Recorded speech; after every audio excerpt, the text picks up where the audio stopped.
The capacity to strengthen and increase your hunger is the one common denominator amongst the most successful people. Richard Branson's a good friend of mine, and Peter Gerber, Steve Wynn, all these guys, they've never lost their hunger. Most people are hungry to achieve a certain amount, make a certain amount of money, and then they get comfortable and relax, or to get a certain level of fitness, and then they relax. But, Richard is as driven today as when he was 16 years old starting. I mean, he's like on fire, and he's 65 years old. Warren Buffett is 85 years old. He's as driven today as when, he began the journey, right?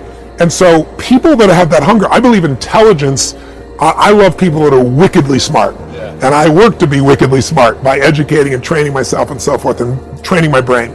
But there's a lot of intelligent people can't fight their way out of a paper bag, right? Hunger is the ultimate driver, because if you're hungry, you can get the strategy, you can get the answer. If you can't model it, you can find it. So hunger, modeling would be maybe the next best skill, knowing that success leaves clues. Like, why reinvent the wheel? If someone took this plane, was Mickey's plane, who owns the Miami Heat and owns Carnival, right? I mean, you can learn so much from a man like Mickey. Blow your mind what this man has been able to do in his life. And so why would I go learn by trial and error and maybe take 10 or 20 years when I can learn from somebody in a few weeks or a few months or a few hours something that could save me a decade? That's what it is. That's why I read 700 books in the first 7 years, because I was like, if somebody takes 10 years of their life, they pour into a book, and I can read that in an hour, 2 or 3 or 4, why wouldn't I? Who you spend time with is who you become. So, when I started coaching all these billionaires, there's a part of me that said, I'm as smart in certain areas as they are. I got to step my game up. It's not about the money. It's about, how can I take the invisible and make it visible? How can I find a way to add more value to other people to such an extent where economics are not a question whatsoever, and then I can take those economics and do even more where I'm not there. I look at money as portable power. I can leverage my money to do things for people even when I sleep. Now, I love doing these for people, and I work 18, 20-hour days still, but it's really nice to have the leverage of that as well. There's a line in Hamilton that I thought was really interesting. It says, legacy is planting seeds in a garden that you'll never see. I thought it was really interesting. But so for me, it's human lives. For me, my life is about being a blessing in the lives of the people I meet. I hope that whoever decides to watch your video, I hope something here will strike them, and they can say, I got to get in proximity, or I got to raise my standard, or I'm going to go master my damn money. I'm not going to dabble. I hope that it stimulates someone in a way where it becomes a blessing in their life. And my legacy is the lives that I've touched, and my legacy is the institutions that I'm building right now that when I'm gone will continue to touch people. My foundation, the work that I'm doing with mentoring with kids, the ability to touch another generation. But my heartfelt prayer every day is be a blessing. And it's interesting. Sometimes you're a blessing just by giving somebody a few moments, just by loving on them, just being with them. Sometimes you're being a blessing because you coach them or you intervene with them. You can be a blessing in so many ways, but that's my daily focus. And it's not what I'm going to build for the long term. It's really what am I going to do right now. You say to yourself every day, it's possible. You say that every day to yourself, it's possible. Because what does that do? See, it begins to change your belief system. See, the way in which we operate, ladies and gentlemen, it's a manifestation of what we believe, what's possible for us. Whatever you've done up to this point, all that it really is a duplication, it's a reproduction of what you believe subconsciously that you deserve and what's possible for your life. Most people operate out of their personal history, out of their memory, things they've done, things they've experienced, things they've seen, things that they have observed. What I'm suggesting that you operate out of a larger vision of yourself. I want you to see yourself doing what you want to do, experiencing what you want to experience, having what you want to have, doing what it is that gives your life some meaning and value. Operate out of your imagination, not your memory. Because whenever you look at where you want to go, I'm wanting to warn you, you will have some conversation back here after you go through the data that you've experienced in life saying you can't do it. And so what you want to begin to do is ignore that inner conversation. Well, most people, ladies and gentlemen, when something happens to them, what they do is they begin to believe that that's the way it is. That's the way it's always been. And they can't see the possibility of it being any different. Example, Before April 1954, the common belief, the universal belief, because it had been tried again and again and again and people had failed, the belief was that man was not physically capable of breaking the 4-minute barrier, that he could not run a mile in less than 4 minutes. That was the belief on the planet. It had never been done. But here's what happened, ladies and gentlemen. Roger Bannister came along, and he broke the 4-minute barrier. Now here's what's significant about that. Since that time, up to this day, over 20,000 people have done it, including high school kids. What changed? 20,000 people, what changed? Here's what happened when they got on the track. They knew it had been done. And because they knew it had been done, there was a new belief about this barrier, about this goal that was unreachable. And those 20,000 people got in a race believing, knowing in their heart that someone had done it, that it's possible, that they could do it. And I'm saying that if you know anybody that had some goal, some dream, something they wanted to do, and they did it, then I'm saying that you know in your heart that if someone has done it, then you can do it. It's possible. And that if someone can make their dream become a reality, that it's possible that you can make your dream become reality. And so as you begin to look at where you want to go, beginning to embrace that, it's possible. I need you to want it as bad as you want to breathe. Listen to me very closely. Listen to me. When I wrote my dreams and my goals down, look, when I wrote my dreams and my goals down, take a look at it, guys. When you want to succeed as bad as you want to breathe, I'm telling y'all, the 4-year degree, the master's, the PhD, when I went after it, I'm showing y'all right where I graduated from. That's why I'm standing here, because I need y'all to see it. I need y'all to see where I walked across the stage. This is where I did it, y'all. I wanted it as bad as I wanted to breathe. I got up in the morning and I walked them down. Hear me before I get out of here. You ain't got to, you ain't got to have the best hand in life. I'm leaving you with this. You ain't got to have the best hand in life. You ain't got to start with the 2-parent background. You ain't got to start with wealth. You ain't got to start with your parents graduated. It's not the hand that you dealt. You got rich kids who own drugs. You got rich kids who committed suicide. You got rich kids who don't know their purpose in life. It's not the hand that you was dealt, baby. It's how you play your hand. It's your boy E.T. saying if it was easy to do, everybody would do it. I'm not saying it's going to be easy, but you have what it takes if you listen it to make it happen. So do me a favor, get up, get out, and go get something, boy. So here's what I think that we can begin to do. To live our dreams, to begin to let life take on some new meaning for us, some new power and some new value, is to begin to look for the daisies in your life right now where you are. Regardless of what's happening to you, regardless of what's going on with you, begin to look for some beauty in it. Begin to look for some lessons that you can learn from where you are and what you're going through. See, the volcano. See, when Joe jumped into the volcano, and he eventually did that with a young lady that fell in love with him, they were thrown out of the volcano and they survived. Think about that. Now, see, I think that when you decide to take a leap and you handle the challenges that you're facing, read something about fear. That's one of the things that keeps us from beginning to live life. Here's what happened. This guy John Rogers wrote that. He said, when people take the courage to journey into the center of their fear, they find nothing. It is only many layers of fear being afraid of itself. And Eleanor Roosevelt said, you gain strength, courage, and confidence by every experience in which you really stop to look fear in the face. You're able to say to yourself, I've lived through this horror. I can take the next thing that comes along. You must do the thing you cannot do. See, that's what the volcano is. It is the thing that we cannot do. And because it is that, we must do that. Once fear is acted upon, the death of fear is certain. So what volcano you have in your life? Let me ask you some questions here. If you had 6 months to live, what would you do differently with your life? What would you do differently?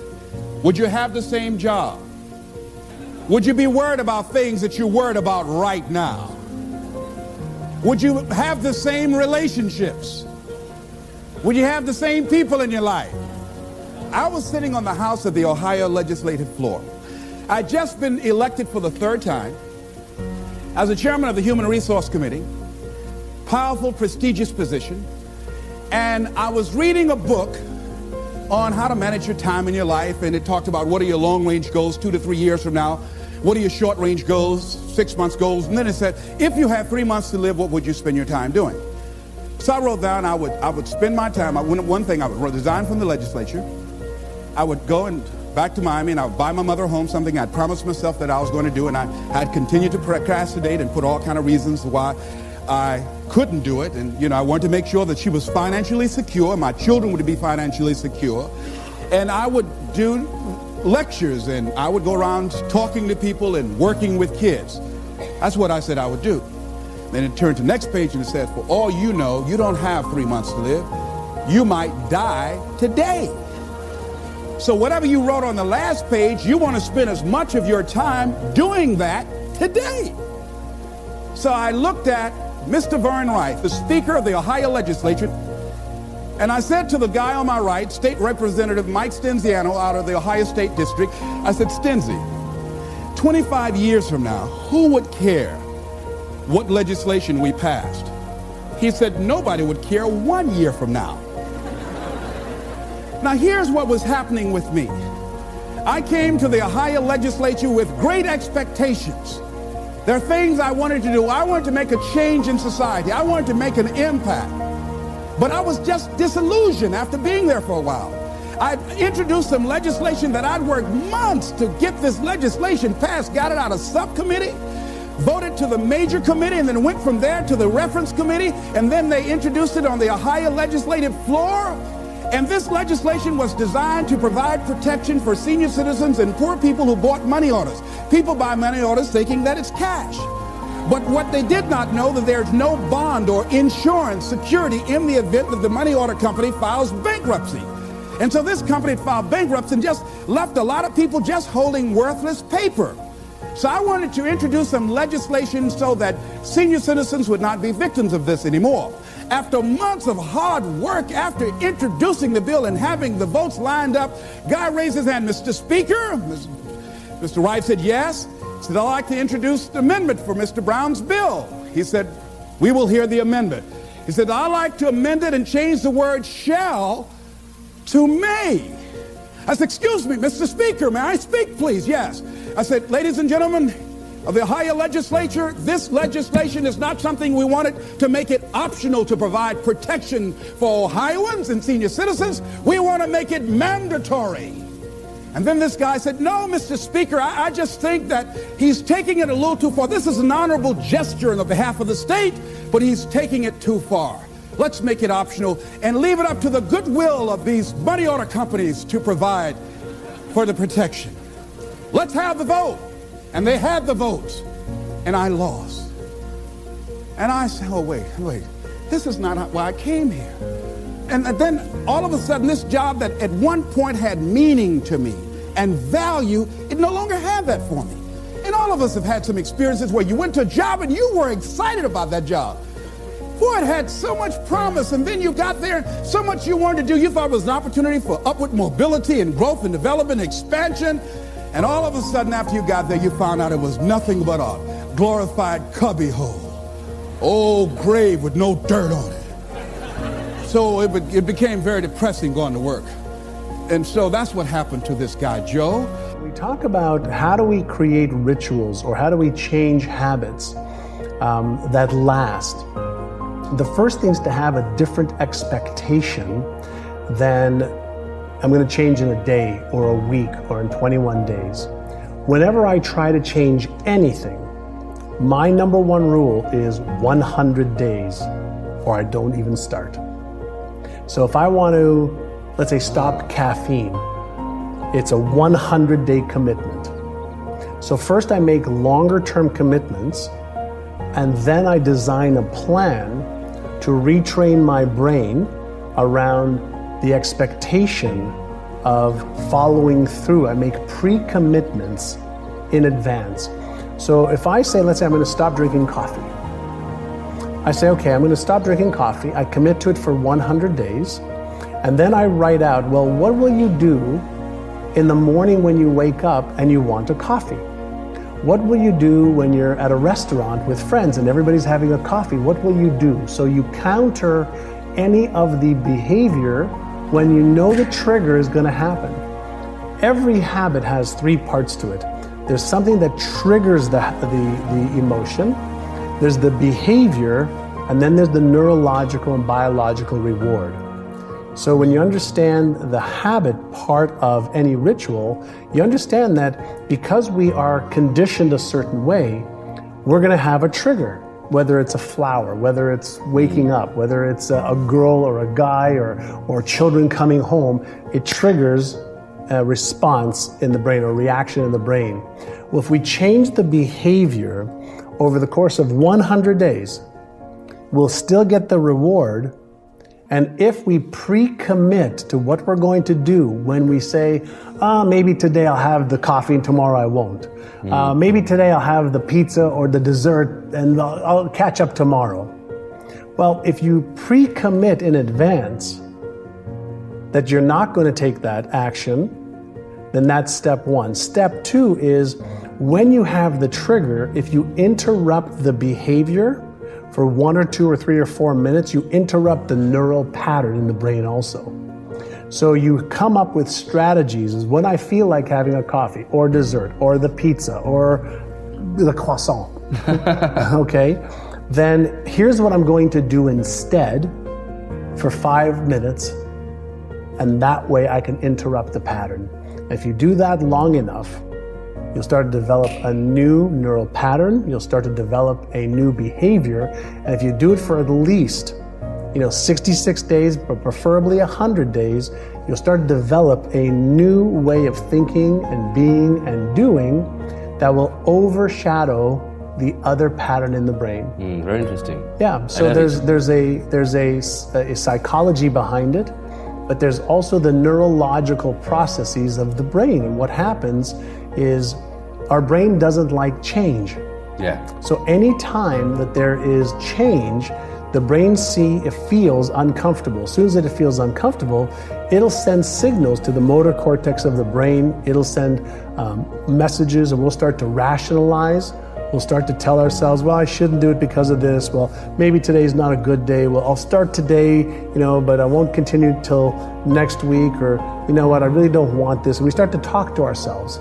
And when we understand what the brain does whenever we try to change, then we can start being in control of the brain, and we can override the automatic responses. There's something called automaticity.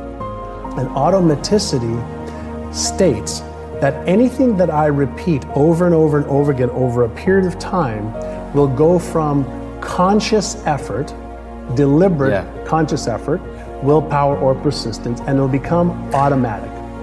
So we just have to know how long that is. And some things take a week, some things take 60 days. Some habits that people have for 20, 30, 40, 50 years take 200 days. And so you start off with a 100-day window, and you ask yourself, am I willing to give a little bit of effort for 100 days to remove this destructive either thought pattern or destructive behavioral pattern in order for me to have something greater and better than what I have right now? So it's very important. You focus a lot on what you will have or who you will be in the future to keep your motivation. Yeah, if you think about this, one of the best examples that I ever came up with is, imagine if I give you a Hollywood script right now, okay? And I say to you, if you learn this script for the next 6 months, I will give you $10 million to be on stage to deliver that. We're going to film you, and if you're amazing, you're going to have a chance to win an Academy Award. What will you do with the script starting today? I start to learn. You start to learn, you start to read it, you start to emotionalize it, you start to practice it, you start to do everything possible to become something that's in writing. Something that came out of somebody's head, that they wrote a script for, that you don't have any idea what it is. But if you made a commitment to becoming that person and you rehearsed it and practiced it every day, you wouldn't get it right the first day or the first week For the first month. or the first month. But if you knew there was a big payday, emotionally, spiritually, financially, and that people would go to the theaters and love to watch it and they'd laugh or cry or be sad and be happy because you were able to take them on a beautiful emotional roller coaster ride, then you would become that role. Yeah. Most people are interested, they're not committed. And the difference is when you're interested, you do what's convenient and what's easy. When you're committed, you do whatever it takes. I love that. Yeah. Can you repeat it? Sure. When you're interested, you do what's easy and what's convenient for you. Yeah. But when you're committed, I'm going to get that result, you put everything into it until you get the result.